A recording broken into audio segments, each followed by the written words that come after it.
Morning mga mare. Luto po tayo today na ating pastel. Ating papastel. Ito po yung ulam ng asawa ko kasi ayaw niya po ng pastel.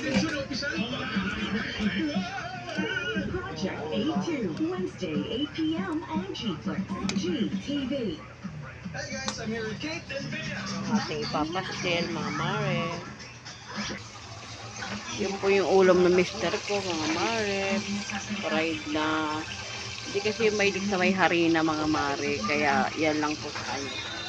Minarain ko lang sa oyster, paminta, alamansi, toyo. Yun lang po. Kaya dyan po mare, ganito yung boses ko. Masama po kasi ang pakiramdam ko ngayon.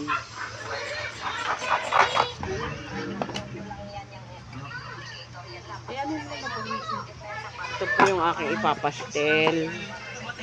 Pastel po na manok. Naman po talaga ng ano ko ngayon mga mare. Naman po natin ng mga siyas.